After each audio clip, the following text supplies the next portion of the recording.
Luxury में पैदा हुआ एक लड़का मखमल की चादर छोड़ जेल के जमीन में सोने चला जाता है देश की आजादी के लिए। कैम्ब्रिज से पढ़ा हुआ बैरिस्टर लॉ परस्यू ना कर भारत की बागडोर अपने हाथ में लेता है। मॉडर्न, फ्री और सेक्युलर इंडिया का ड्रीम करने वाला प्रधानमंत्री भारत को उसके बॉर्डर के दो सबसे बड़े मसले दे जाता है। जी, यह है कहानी जवाहरलाल नेहरू के दौर की। This is the story of our first Prime Minister, Jawaharlal Nehru.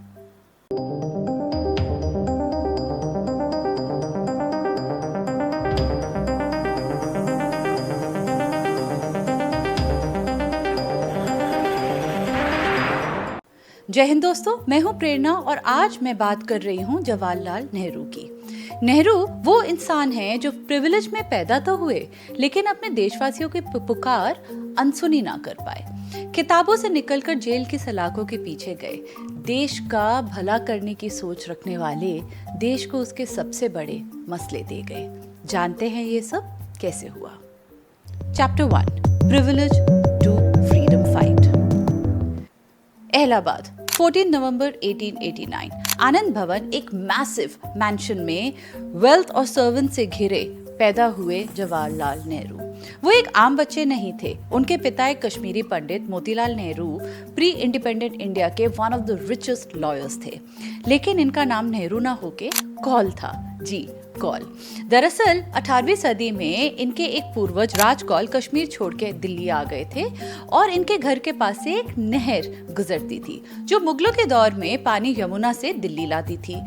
तो उन्होंने तब के ट्रेंड के मुताबिक अपनी पहचान अपने रहने की जगह से रखनी चाहिए और राज कौल ने अपने को नेहरू बुलाना शुरू कर दिया क्योंकि वो उस नहर के पास रहते थे। धीरे धीरे कौल छूट गया और नेहरू रह गया।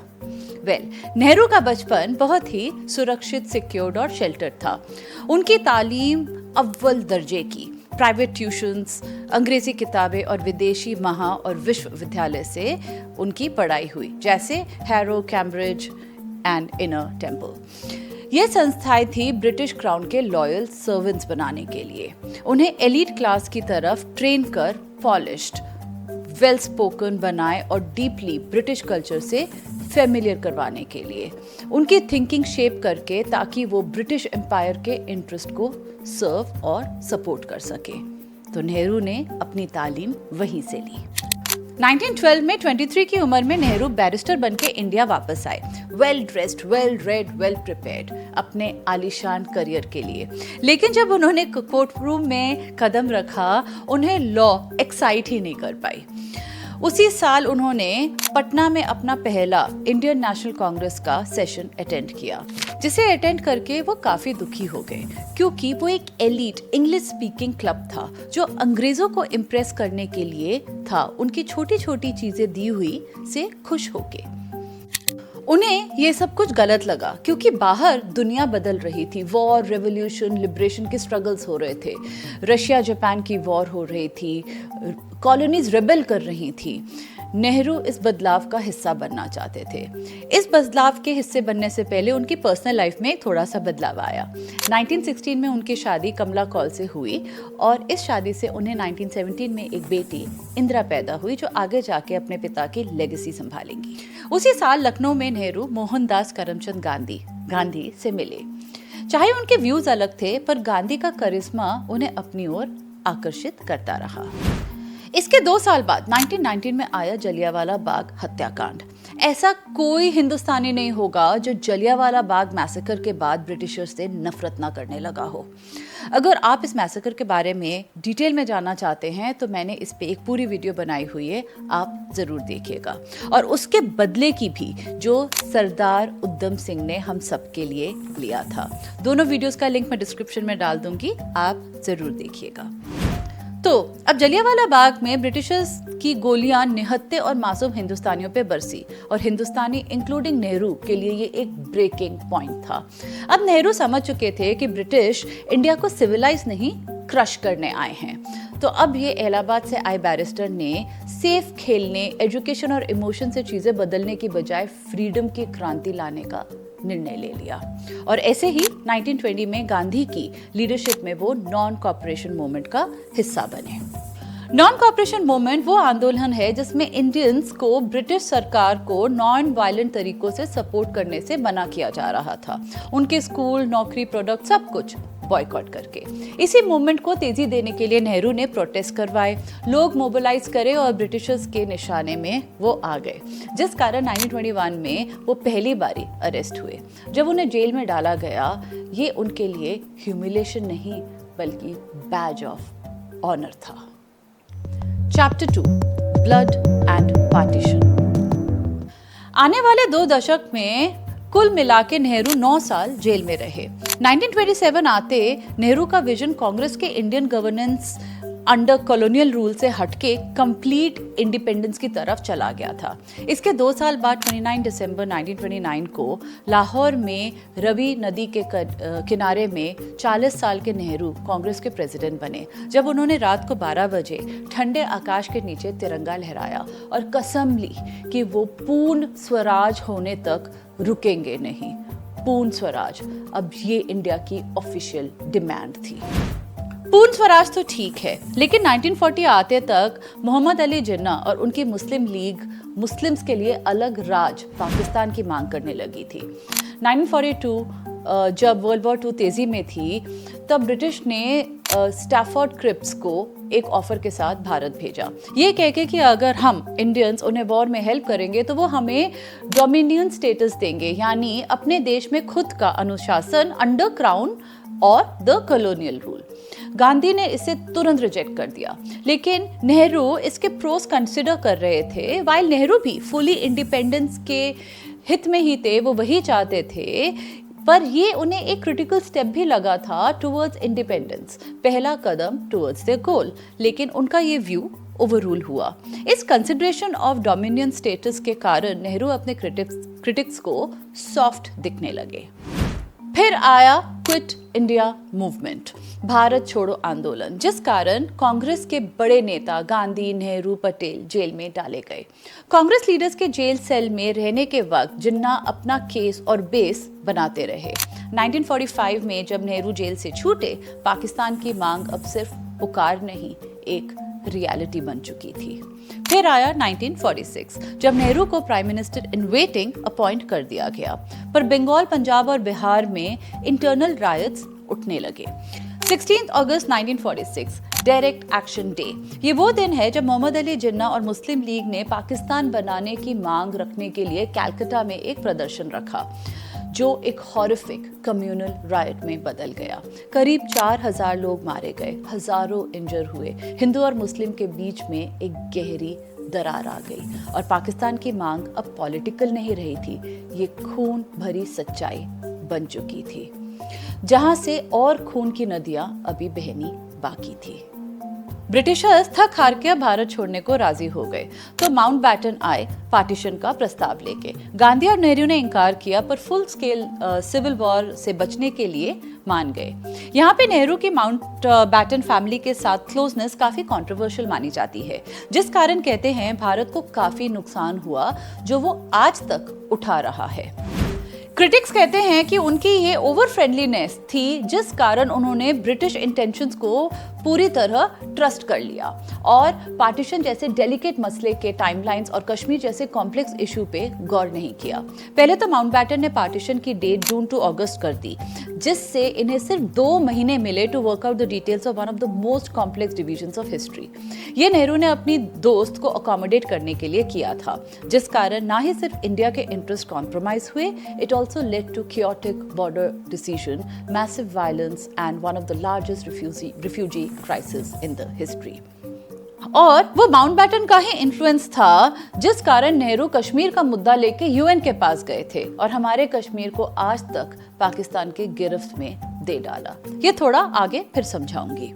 इन शॉर्ट, उनका ये माउंटबैटन के साथ का बॉन्ड उन्हें ब्लाइंडली ब्रिटिश प्रायोरिटीज को अलाउ करने में हेल्प करता था, being too accommodating and helping them take decisions that cost India dearly. लेकिन उससे पहले आया इस देश का सबसे इम्पोर्टेंट दिन, 15 अगस्त 1947, जब नेहरू ने अपनी मोस्ट इम्पोर्टेंट स्पीच बोली। At the stroke of midnight hour, when the world sleeps, India will awake to life and freedom. ये वो फ्रीडम है जो हमारे ही देशवासियों के खून से नहाई हुई है। 10 लाख से ज्यादा लोग मारे गए और कुछ 1.5 करोड़ डिस्प्लेस हुए। ट्रेन्स लाशों से भरी बॉर्डर्स क्रॉस करती मिली। महिलाओं पे शोषण हुआ, परिवार टूटे। ये था इस देश का सबसे ज्यादा खौफनाक मंजर। और इसके बस 2 महीने बाद ही पहली जंग छिड़ गई। पाकिस्तानी आर्मी ट्राइबल्स का रूप लेके कश्मीर में घुस आए उस पे कब्जा करने के लिए, जहां के राजा हरि सिंह ने अभी के लिए आजाद रहने का निर्णय लिया था, जब तक कि वो डिसाइड ना कर ले कि उन्हें भारत के साथ जाना है या पाकिस्तान के साथ। मैं इस और बाकी सारी Wars between India and Pakistan पे एक वीडियो बना चुकी हूँ। डिटेल्स के लिए जरूर देखना, मैं लिंक डिस्क्रिप्शन में दे दूंगी। पाकिस्तान की ये चढ़ाई देख वो नेहरू के पास यानी राजा हरि सिंह नेहरू के पास आए मदद मांगने के लिए। उन्होंने इंस्ट्रूमेंट ऑफ एक्सेशन साइन करके कश्मीर को इंडिया के साथ मिलने का डिसीजन ले लिया। अब कश्मीर भारत का था, तो उसकी हिफाजत के लिए हमारी फौजें कश्मीर पहुंची और पाकिस्तानियों को पीछे पुश करना शुरू कर दिया। बस कुछ वक्त की बात और थी, हम अपना इलाका, अपना कश्मीर घुसपैठियों से खाली करवाने ही वाले थे कि नेहरू ने एक बहुत बड़ी गलती कर दी। उन्होंने माउंटबैटन अपने जिगरी दोस्त की बातों में आके इस मसले को सुलझाने के लिए यूनाइटेड नेशंस जाने का फैसला किया। सरदार पटेल इस डिसीजन के बहुत खिलाफ थे, लेकिन फिर भी जनवरी 1948 में यूएन को बीच में लाके सीज फायर अनाउंस हुआ। फौजें जहां थी वहीं रुकी और उन्हें पीछे हटने को बोला, लेकिन पाकिस्तानी फौजों ने पीछे हटने से मना कर दिया, वो हटी नहीं। और ऐसे हमारे कश्मीर को एक बहुत बड़ा हिस्सा पाकिस्तान ऑक्यूपाइड कश्मीर करार कर दिया गया, जो आज तक वैसा ही है। ये यूएन के पास जाके सीज फायर करवाना उसी के कारण बना था, ये पीओके। नेहरू की बहुत बड़ी गलती है ये, जिसका भुगतान ये देश आज तक दे रहा है। Chapter 3 India the Nation। Father of the Indian constitution doctor B.R. Ambedkar ने हमारी कॉन्स्टिट्यूशन ड्राफ्ट की, जो लागू हुई 26 जनवरी 1950 को, हमारा गणतंत्र दिवस, Republic day. Hindu code bills 1955-56 पास हुए, जहां डिवोर्स लीगलाइज हुआ, लड़कियों को प्रॉपर्टी राइट्स दी और कई सारे ऐसे चीजें लागू करी। लेकिन मुस्लिम्स, उनके पर्सनल लॉज अनटच रहे और एक बार फिर क्रिटिक्स ने आवाज उठा के इसे सेलेक्टिव सेक्युलरिज्म बुलाया। 1951-52 में दुनिया के सबसे बड़े जनरल इलेक्शंस में 17 करोड़ से ज्यादा लोगों ने वोट देके एक बार फिर नेहरू को प्रधानमंत्री बनाया और उसके बाद एक और बारी 1957 में। उनके पहले 1952 के 5 साल का फोकस था एग्रीकल्चर एंड इरिगेशन और दूसरे 1957 का industry, steel plants, power grids, dams, जिसे इन्होंने टेम्पल्स ऑफ मॉडर्न इंडिया कहा। इसी दौर में आईआईटी, एम्स, आईआईएम और प्लानिंग कमिश्नर आए।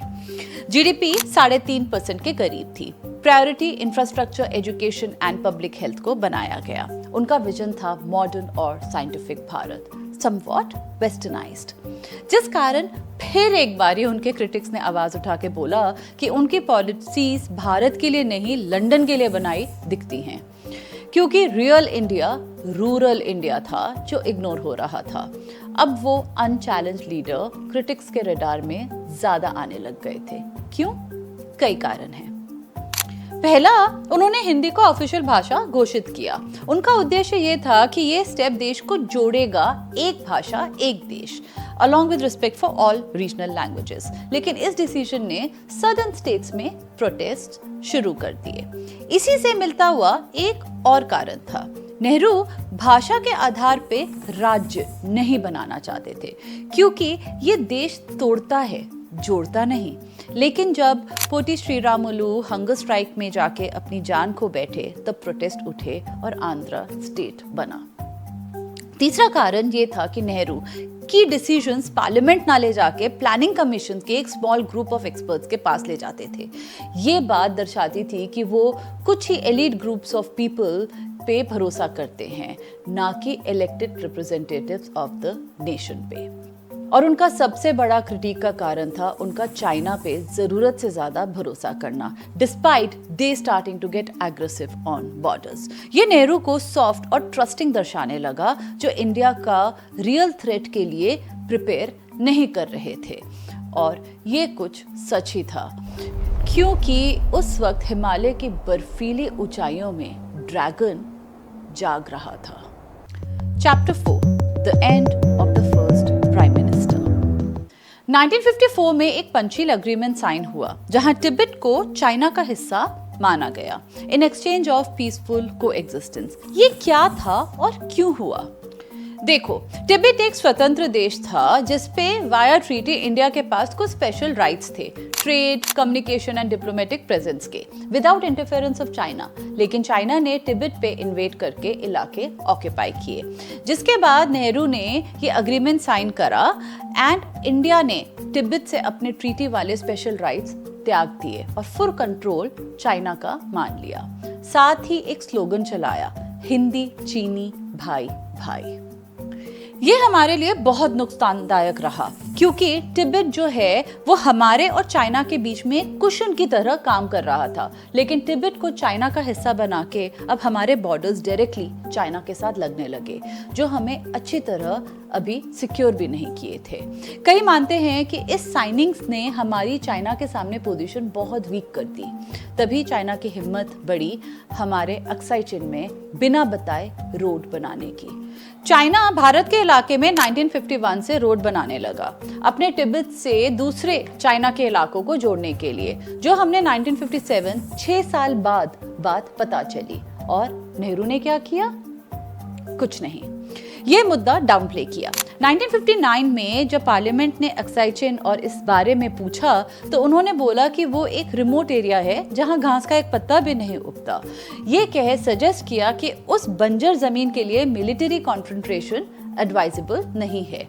इसके बारे में उन्होंने कुछ डिप्लोमेटिक कंप्लेंट्स भेजे चाइना को, लेकिन कोई कॉन्क्रीट एक्शन नहीं लिया और हिंदी चीनी भाई भाई की पॉलिसी को बढ़ावा देते रहे। जबकि सरदार पटेल ने 1950 में अपनी डेथ से पहले नेहरू को आगाह किया था कि चीन पे भरोसा ना करें, और साथ ही इंटेलिजेंस रिपोर्ट्स भी उन्हें वार्न करती रही। लेकिन नेहरू डिप्लोमेसी और पीस नेगोशिएशन पे भरोसा रखते रहे। क्रिटिक्स मानते हैं कि उनके इसी कैजुअल रिस्पॉन्स के कारण चाइना को हिम्मत मिली इंडिया की तरफ तेज गुर्राने की। 1959 में तिब्बतियंस और चाइना के बीच में टेंशन्स बढ़ी और खबर आई कि चाइनीज 14 दलाई लामा, जो तिब्बत के स्पिरिचुअल लीडर हैं, उन्हें अरेस्ट करने की सोच रहे हैं। तब दलाई लामा सोल्जर्स के कपड़ों में पैदल हिमालय के रास्ते से 31 मार्च 1959 को इंडिया आ गए, जहां अभी दलाई लामा आज तक रहते हैं, धर्मशाला में। इस मूव को चाइना ने इंडिया के बिट्रेयल की तरह देखा। फिर आई नेहरू की फॉरवर्ड पॉलिसी, जहां हमने अपने चाइना के साथ लगे इलाके बॉर्डर्स पे मिलिट्री पोस्ट लगानी शुरू कर दी। ये पोस्ट पुअरली मैन्ड और सप्लाइड थी, लेकिन इस मूव ने चाइना को अपनी मिलिट्री प्रिपरेशन करने के लिए मजबूर कर दिया, जहां से आई 1962 की जंग। 20 अक्टूबर 1962 लद्दाख और नीफा यानी आज के अरुणाचल प्रदेश में पीएलए ने अटैक कर दिया। Indian soldiers under equipped, outnumbered और अनप्रिपेयर्ड थे। नेहरू ने अंडर प्रिपेयर्डनेस और एस्केलेशन के डर से एयरफोर्स यूज नहीं की। नतीजा, अरुणाचल प्रदेश हमारे हाथ से जाते जाते बचा और अक्साई चिन वो चाइना ने कब्जे में ले लिया। इस बारे में नेहरू ने पार्लियामेंट में बाद में कन्फेस भी किया that we were betrayed by China. कई मानते हैं कि ये उनके ब्लाइंड ट्रस्ट और western learning of world view के कारण हुआ, पहले कश्मीर और अब अक्साई चिन। इधर बॉर्डर से दूर घर पे भी चीजें थोड़ी बदलने लगी। उनका सोशलिस्ट मॉडल बहुत ब्यूरोक्रेटिक और स्लो माना जाने लगा। फूड शॉर्टेज और अनएम्प्लॉयमेंट ने जनता का गुस्सा बढ़ा रखा था और एक सीनियर कांग्रेस लीडर मोरारजी देसाई अब इनकी पोजीशन चैलेंज करते दिखे। उनकी बेटी इंदिरा का कांग्रेस प्रेसिडेंट बना देना एक undemocratic move towards family legacy दिखाई दिया। जनवरी 1964 में उन्हें एक माइल्ड स्ट्रोक आया, लेकिन उन्होंने स्टेप डाउन करने से इनकार कर दिया और फिर 27 मई 1964 को एक मैसिव हार्ट अटैक में 74 की उम्र में Jawaharlal Nehru, the first prime minister of India, का देहांत हो गया। पीछे क्या छोड़ के गए वो? एक डेमोक्रेटिक और secular nation, scientific and modern India की होप, और सबसे बड़ी बात, एक आजाद देश, और साथ ही भारत के बॉर्डर के सबसे बड़े दो मसले, पीओके और अक्साई चिन। इन सब में मुझे सबसे बड़ी आयरनी जानते हैं क्या लगती है? कि वो नेहरू एक कश्मीरी पंडित थे जिनके कारण कश्मीर हमारे हाथों से चला गया, और वो एक कश्मीरी पंडित ही थे जिनके डिसीजन के कारण आगे जाके कश्मीरी पंडितों का नरसंहार हुआ। I never get over this fact. आप बताएं आपको नेहरू की कुछ बेस्ट और somewhat not so good moves कौन से लगते हैं? चलिए इसी सवाल के साथ मैं आपसे इजाजत लेती हूँ। अगर आपको वीडियो पसंद आई हो तो प्लीज सब्सक्राइब जरूर करिएगा। This is Prerna signing off from the journey behind. फिर मिलूंगी आपसे अगले हफ्ते एक और जर्नी के साथ। तब तक के लिए स्टे देसी, स्टे इंडियन।